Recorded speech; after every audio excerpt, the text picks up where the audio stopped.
Okay, we're going in for week 2. Let's see how it goes.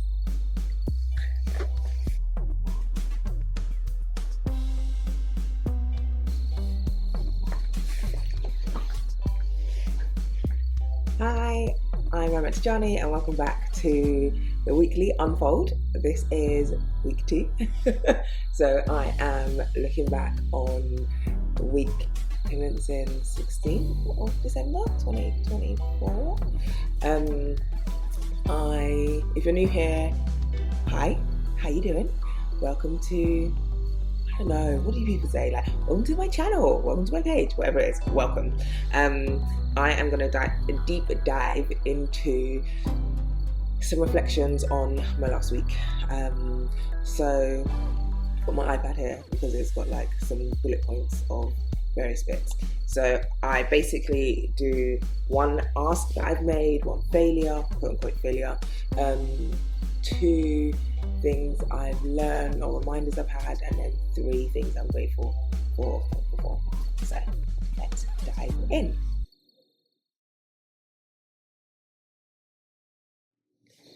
So I've been thinking about the one ask I've made, and to be fair, I haven't really made any asks this week, if I'm being completely honest. I've spent a lot this week just relaxing and resting and not really speaking to many people. So yeah, I haven't really made any asks of anyone or even of myself. Like, the main thing is like just focus on resting and relaxing. So I didn't really know what to write for this one, so I'm kind of leaving it blank.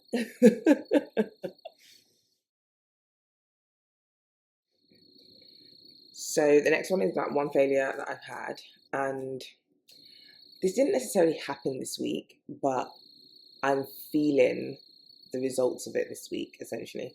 So I have a scratch on my glasses. Like, I don't know if you can actually see them. See the scratch? Can you see the scratch? I don't know if you can see the scratch, but anyway, the scratch is there. You can also see how bad my eyesight is. Anyway, the scratch is there, and for the longest, I thought it was just like a really bad stain that I couldn't get out of my glasses, and I tried everything, and then literally the day of my flight to come to the US, I went to the opticians and was like, hey, can you just double check, because this isn't what I think a scratch looks like, but I really can't get this stain off my glasses, off my lens. And they were like, nah, it's definitely a scratch. And I guess it's failure because I could have checked in sooner. I could have checked in like maybe a week before I left and then got new ones ordered or something, but I just didn't because I was just, I don't know, I wasn't even being lazy. I've got 2 pairs of glasses, so I was just using my other pair. And then I realized I'm going to be out the country for a while and I probably want to take this pair. So yeah, I'm now seeing this like scratch in the corner of my eye every single time. Really annoying. So that's my failure, quote unquote. I need to get better at like actioning things like that as and when they happen, because it's long. Like, it's fine for you guys, no one can really actually tell, but I can at the corner of my eye see this thing just annoying me. So yeah, that's my one failure, quote unquote, for this week. So 2 lessons I've learned or reminders I've had. The first one is about essentially letting people navigate things themselves and stop trying to save everyone. Like, I know I can't save the world. I know that. There's a tendency that I have to want to help everyone, and sometimes that's just not possible, like physically and just mentally and emotionally. Like, I don't have that much time to do all of that, so I'm not. But the reason this came up for me was that I was talking to a friend and they were reflecting on something and they kind of like come to this conclusion, and in my head I was like, I told you this 3 years ago. You're going through the same thing and I told you the answer 3 years ago. But it also made me reflect on the fact that, like, people do things when they're ready. And so I can't try and come with the solutions for people, or no one comes with the solutions for anyone else. It may not be the right time for that person in that moment, or maybe they're just not ready to navigate a situation in a particular way. When they are ready, though, it will work out the way it's supposed to work out. And in this instance, yes, it's 3 years later, and I'm like, finally. But bless her, like, she's in this place now, and she can see it, and she can acknowledge that actually this course of action is the right course of action for her. And she's glowing because of it, and I love that for her. So yeah, that was my first one. What did I put down as number 2? Do you know what I've been reminded of? How much I actually love moving my body when it comes to exercise.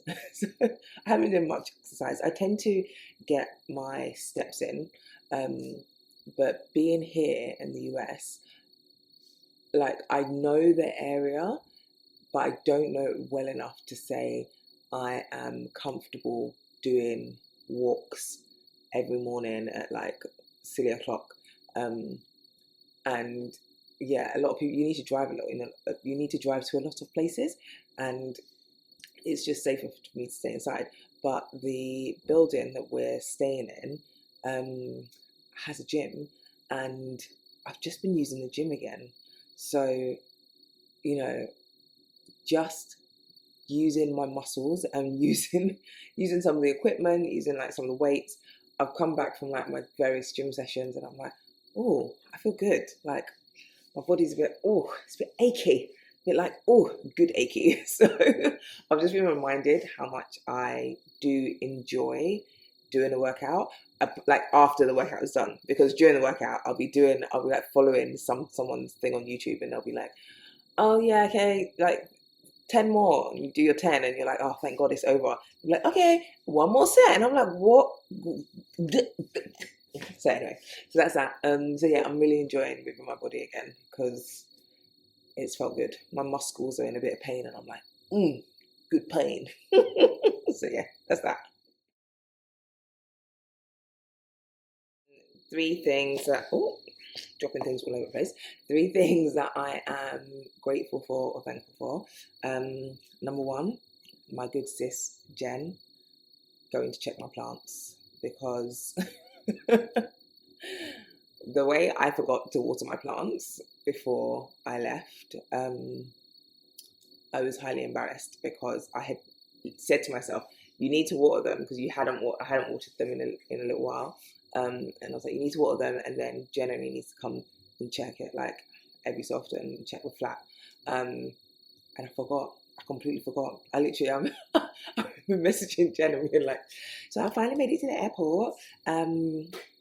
Forgot to water my plants, left my kitchen window open, so please go and save my life. And she did so. So thank you, Jen. Love you lots. What else did I write down? Okay, so if you read the newsletter, and that's what's brought you here this week, you'll know that it's cold where I am. I'm in Connecticut, and I'm in between like Connecticut and New York, but I'm mainly in Connecticut. I looked at the temperature, and it said it was -10 degrees Celsius. I don't even think that language should even exist in the place that I am ever located. -10.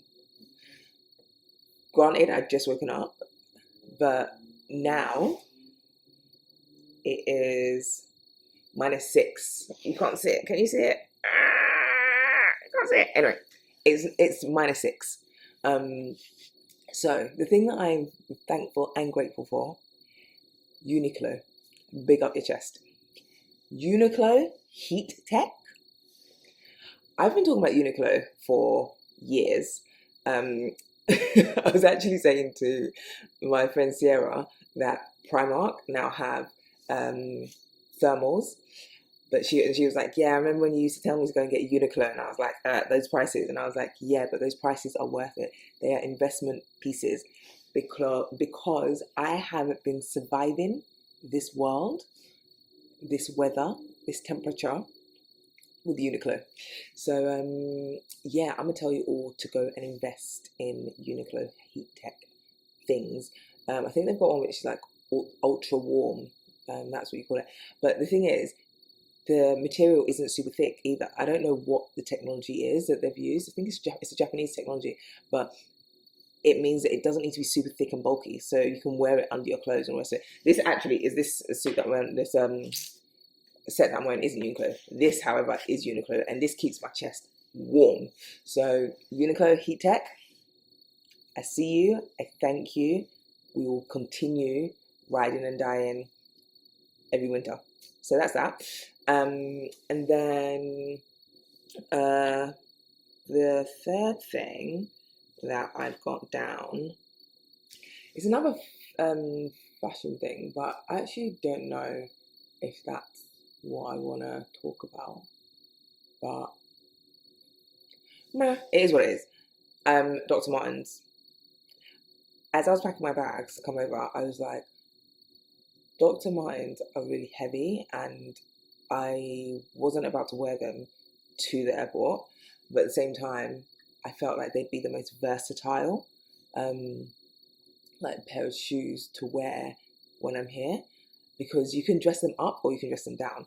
Like I will wear a dress and put on my Doc Martens, or I wear like what I'm wearing now, like leggings and a top, put on my Doc Martens, and elite. They even keep my feet warm, and they are heavy duty. I've got like the patent ones, which are super cool. And yeah, I just love them. I love them. And they're not uncomfortable.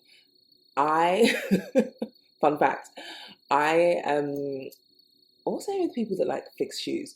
A cobbler, like near my house in where I grew up, there's a cobbler that I've known since I was a kid.